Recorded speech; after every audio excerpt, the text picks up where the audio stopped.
That medal was never meant for you, Elise. You just did your job, like everyone else. That's what my father said. Cold, flat, like a fact. I'm Commander Elise Harper, 37 years old, 15 years of service. And that morning, I stood in his garage in Austin, Texas, staring at the Navy Commendation Medal in a glass case. The name engraved on it? Darren Harper, my brother, the man who never left San Diego. I led that mission. I evacuated 24 civilians under missile fire. I brought everyone home alive. But my father didn't even look at me. You don't need to be there. This ceremony isn't for you. So tell me, what would you do if your own father erased your name from history? Drop your answer below. Growing up, the Harper name was a script I never auditioned for. But I was forced to follow.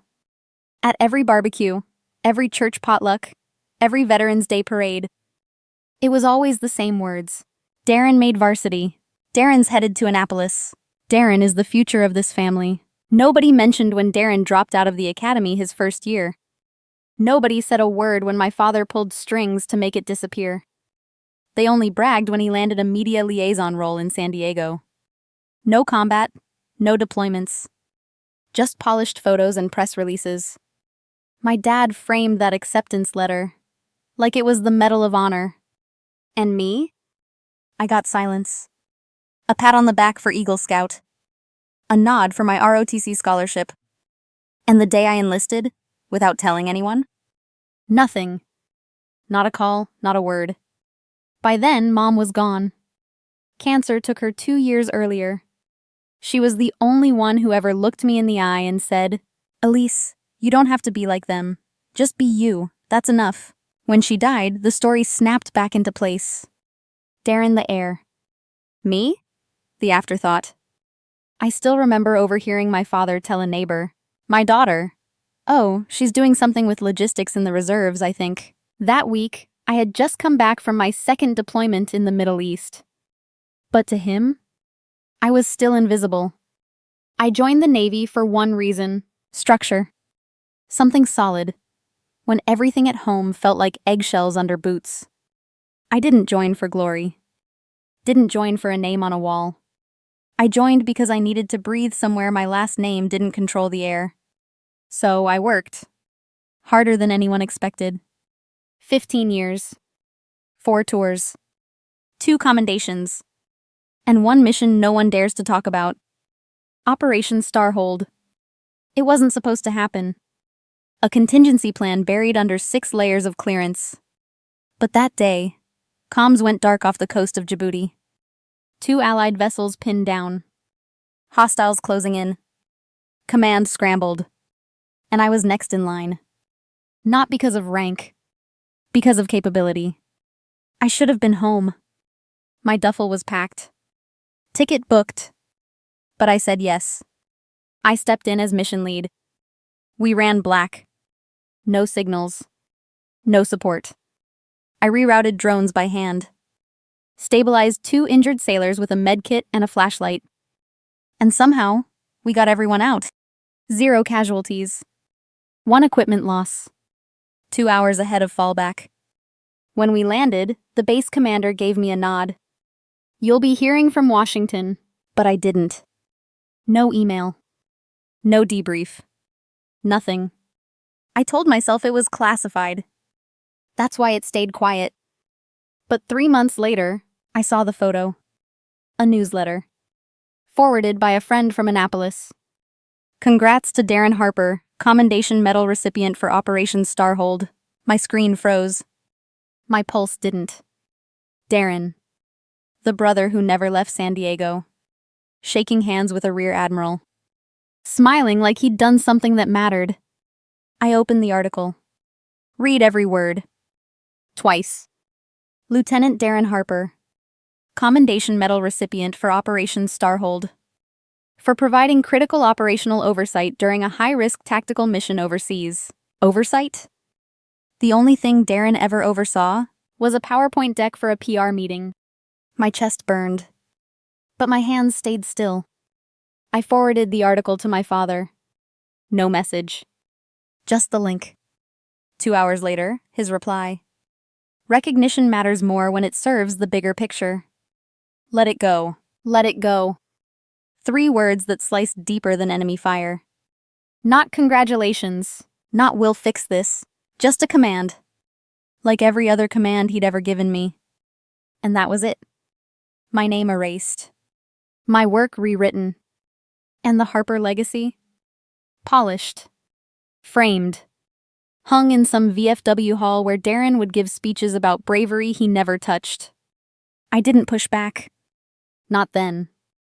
Because I knew how it ended. I'd seen it 100 times growing up. Speak up, and you're disruptive. You're emotional. Ungrateful. So I swallowed it. Buried it under the next deployment. Then another. And another. 3 deployments in 22 months. No interviews. No press releases. No family phone calls asking if I was alive. Just a string of long hours. And silence. Silence so heavy it started living in my bones. Until one day, an envelope arrived. Plain. Ivory. No seal. Just a single line of text. In recognition of excellence and exemplary leadership, Commander Elise Harper is invited to attend the Strategic Defense Recognition Summit, the SDR. The room where futures are decided. And legacies are sealed. The Willard lobby was all marble and murmurs. Soft heels. Crisp uniforms. Laughter that didn't echo. And there he was. My father. Shaking hands with a retired admiral, his tie perfect, his smile rehearsed. The kind of man who always looked like a poster, even when the words behind the photo were hollow. He saw me. Eyes tightened. Smile didn't reach them. He excused himself. Walked toward me slowly, like the floor might crack. Elise, he said, voice low, measured. I nodded. Sir? His eyes swept my uniform. You look sharp. It's regulation. He leaned closer. I didn't expect you to come. I was invited. Simple. Clean. His jaw tensed. Don't make this about you.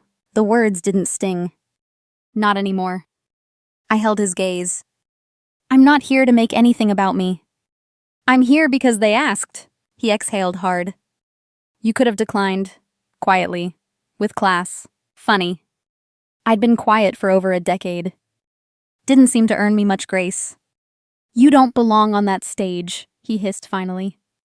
You belong behind the curtain, where you've always been useful. I didn't blink. Then you'd better hope the spotlight misses me. I walked away. The ballroom lights dimmed. Crystal chandeliers softened to amber. The moderator's voice rose. Good afternoon. Welcome to the 27th Strategic Defense Recognition Summit. Applause. Polite, programmed.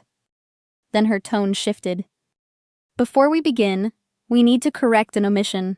My pulse spiked. Commander Elise Harper, she said, clear as steel. Please join us on stage. Silence. Sharp enough to cut. Every head turned. Even Darren's. His smile cracked. I stood.